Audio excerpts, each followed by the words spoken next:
Today we're going to be talking about monster dynamics, whether it's encounters in your campaign, through your adventures, or just a single session, whatever. So let's go ahead and get to the topics. The topics are the intent, choosing the right monster or creature, monsters as players, on the spot swapping, hot swapping, and keeping it interesting. We'll go ahead and start with the intent. So what is the intent with the encounter or the adventure? What are you trying to do? Are they trying to maybe storm a farmhouse where a bunch of thieves have been hiding out? Or are they raiding a town? Is there a cavern that they're going inside, or a dark cave?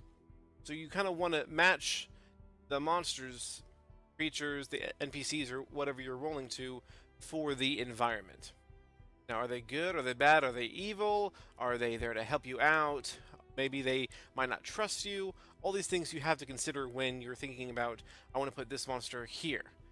Because you have to have a reason why as a DM, because you can't just put, I'm going to put 20 guys here and maybe 15 over here, just so the players have something to kill. As a DM, you want to graduate and have more of a plan than just, they're going to be attacking these guys. I need them to attack something because, that's the other part of the game, is for them to kill stuff. So I'll just throw these guys here.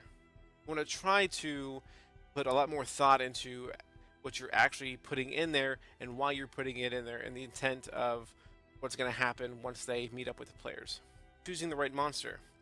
Now, you're not going to put a shark or a water elemental. You might put a water elemental in a dungeon, but each creature and monster in the monster manual has, under the description, where its region is, where it likes to reside. Does it like to reside in dark, gloomy caves, or is it more of in the forests, in a dark tree, dense woods type area, or is it in the water, in the deep, deep sea?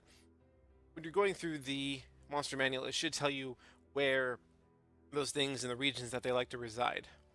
There's also, for most of them, there is a description. It gives a description of the monster and what they entail, their alignment and stuff, and that also gives a greater insight to where they like to be at. So try to match where their region is and if it matches the area that you want to build it. Now, you don't have to whatsoever. They could be a bunch of creatures that like to hang out in desert areas and you want to throw them in a dense forest. That's fine, you're the DM, but I like to try to match the region with the creatures to monsters as players.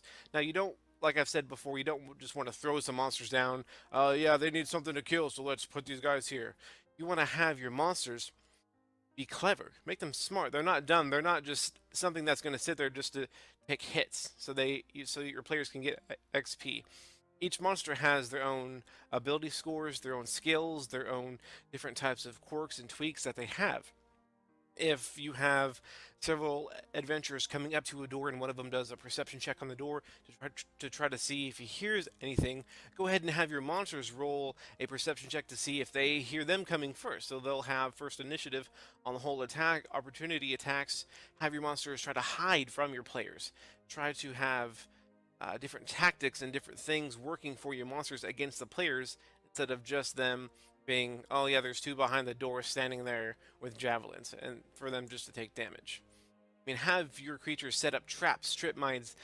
Just try to have your monsters do more than just be a dummy, just a sitting target for your players. We'll go on to hot swapping, on the spot swapping.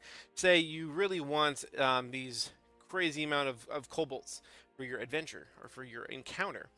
Now, they're maybe a CR, what is it, like a 1-4, 1-8? They're really weak, really weak, and all your players are level 5 and 6. You, as the DM, can beef them up, beef up their AC, their hit points, and maybe their attack. If they're too strong, if they come into an encounter and you see your players are struggling really hard with the situation, maybe tone down on it a little bit. Lower the AC on the encounter, maybe have a couple guys come in that are a little bit lower AC to kind of balance out the encounter and the whole thing that's going on. And lastly, keep it interesting. Don't use the same kind of enemy over and over again. Players like to have that variety, that diversity when they're fighting things. Instead of going into a room and they're fighting 5 fighters, instead make 2 of them archers, 1 of them a caster, and 2 of them fighters, instead of having them all be fighters. So it adds a different dynamic to the battlefield. and nobody likes to spend round after round killing one big boss, one big target. You can have one big boss at the end, that is not a problem at all. But add a little bit of some of his minions. Maybe he likes to throw out traps, or he does something that a normal boss wouldn't do. It's at the end when you're fighting a boss over and over again, all it really becomes is he is a damage sponge, and players are just rolling until this whole encounter is over against this big boss. You want to spice it up. Say you can have maybe the boss is trying to grapple and pick up the players while the players are getting struck by archers from the back and casters are coming in front from the sides. And also keep in mind that, you know, have your monsters and stuff be clever. Have them set up flanks and stuff like that to add a really dynamic experience to your encounter than just there's two archers in the back and there's a what looks to be a really big boss in the back of the room. You know, add that dynamic, add that extra oomph to your encounters and to your adventures through your monsters. I mean, there's much more to monsters than just, like I've said, like them being a dummy. So that's all I wanted to say and touch up on different monster dynamics and stuff like that. So like and subscribe. Let me know if you guys want me to cover any other videos, subjects, and I will definitely go ahead and do that. So you guys have a great day, great night wherever you are, and I will see you guys later.